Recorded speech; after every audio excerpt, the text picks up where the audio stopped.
would be coming into central Mississippi to see one or both of the two museums, which, fun fact, bunch of fun facts today, it marks 3 years since the Mississippi Civil Rights Museum and the Museum of Mississippi History opened on a snowy day. And Brother Rodgers with the Department of Archives and History is joining us to share in the celebration. Welcome, brother.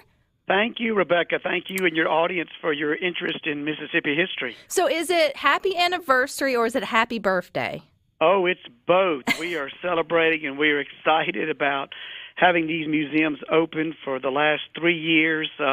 It's hard to believe that it's been 3 years, but it's 75 degrees today, but I remember it was snow on the ground 3 years ago when we opened the Museum of Mississippi History and the Mississippi Civil Rights Museum. Well, if JT was here, he would remind you how cold of a day it was. They were on remote there. We all shared our pictures of the Mississippi snow of 2017, brother, earlier this week on December the 8th. But that was only 2 days removed. So it was still icy and snowy and cold. But everybody was so excited. Everybody still showed up and showed out and celebrated the grand opening. And it appears from your numbers, brother, of those that have been coming in and going out of the museum, it hadn't really slacked, at least until the pandemic, correct? That's right. It's been wonderful to have these Smithsonian caliber museums in downtown Jackson for people to come. They've come from all over the world, Rebecca.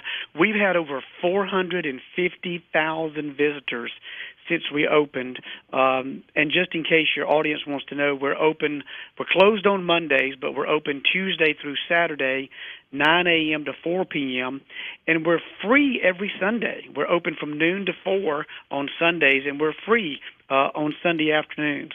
But we've had a steady stream of visitors since we opened, again, 450,000. We've been winning awards for being so honest and accurate and inclusive with the way that we're telling our state's history. People are impressed when they come.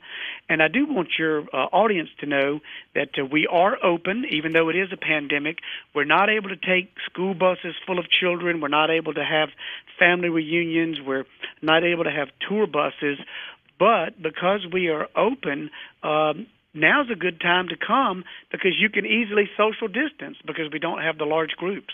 And I think you're right. Right now is a really opportune time for us to get out to some of these places where groups normally would have gathered, like groups of people, not just groups of individuals coming for those type of trips. But they're being discouraged of that for good reason now. So now is like the introverts' time to have the museum all to themselves, to be able to walk through and really take it all in without feeling like they're being ushered along. And I've had you on here quite often, brother, and you always say it's hard to get the two museums in one day. Is there a good place to start or Well, I'll tell you what I would recommend that would help a visitor. If they have a full day, I would just recommend that they start with the Museum of History. When you walk in, there's a 9-minute video narrated by Morgan Freeman, condensing all of the state's history to give you a great introduction. So you start in the morning with the Museum of Mississippi History, have lunch, and we have a cafe at the museums if you want to just stay there, or you can eat in downtown Jackson.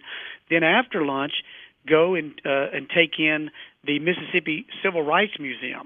And I'll just tell you, we've been so excited to be winning all these awards. Just 2 months ago, Lonely Planet, which I know your audience knows about, they ranked the Mississippi Civil Rights Museum as one of the top 29 places to visit in the United States. And we've got it right here in Jackson. So we're excited about having such award-winning Smithsonian caliber museums. And again, now is a good time to come, and somebody can spend a whole day there, or they can just come when we're free on Sundays and spend one Sunday in one museum and one Sunday in the next museum. And especially as the weather is starting to turn back cold eventually and rainy, it's just a really good way to get out and learn something sort of new.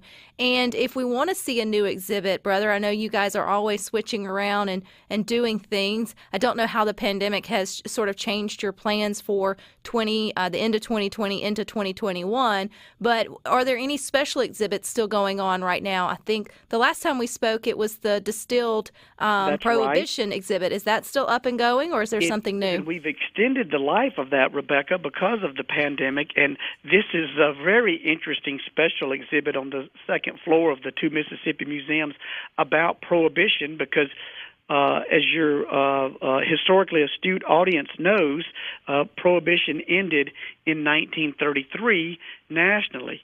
But it didn't end until 1966 in Mississippi, and many people know about the famous Jackson Country Club raid that precipitated that. But there's a long history of bootlegging and prohibition and the Gold Coast over in Rankin County and all kinds of great things like that that are featured in the Mississippi Distilled exhibit, and it's worth coming to the museums just to see that particular exhibit.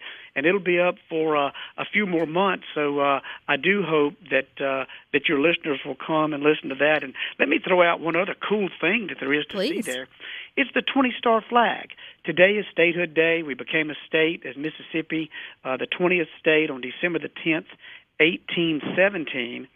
And then there was a 20-star flag because we were the 20th state. But Illinois joined about a year later, the Union, and so our flag only existed for this short time. But this rare 20-star flag that we acquired from an antique shop in Massachusetts, it's one of only a handful that exist on the planet, and it's there on full-time exhibition in the Museum of Mississippi History right next to the Bowie knife and an exhibit about Chief Push Mataha. So thinking of Statehood Day, it's great just to come and see that rare 20-star flag that we have on exhibit.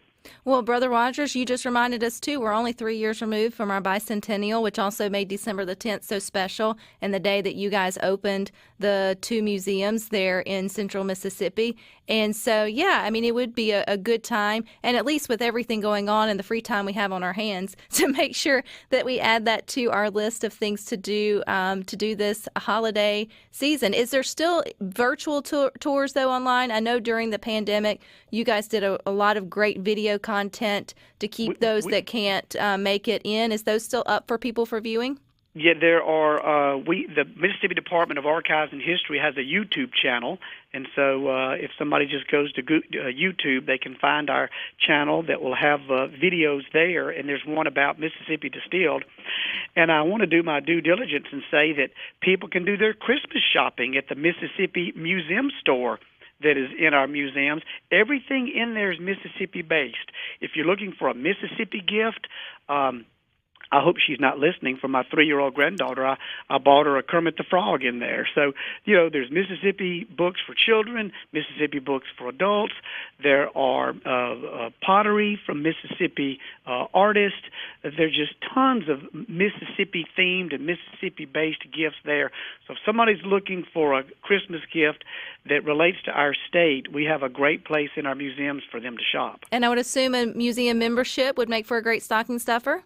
No, for $45, you can become a museum member, and then you can come back as often as you like. As an adult, it will cost you about $15 to come to the museums and see everything. But for $45, you can come and go all year, as many times as you would like. So that would be a great stocking stuffer, and we would love for people to give those. And, these museums make you proud to be a Mississippian. When you see what a first-class job our state has done of telling our own unique story, it really makes you poke your chest out and say, as well as any other state in the Union, we are now doing a fantastic job of telling our own state's history. Well, I encourage everyone listening to Good Things to at least take the time to think about planning a trip there. And Brother Rodgers, I can't wait to get you back in the Good Things studio. You always have the best stories for us surrounding Mississippi. So thank you for reminding us that it's Statehood Day today as well. Becca. Merry Christmas. Merry Christmas. Bye-bye. Perfect timing. Happy birthday. Happy anniversary. He said they're celebrating both. That's 3 years of the two museums being open there in central Mississippi. That's just another fun way you can visit Mississippi, even for a day trip or a weekend getaway. So don't forget those ideas and don't go anywhere. We've got more for you.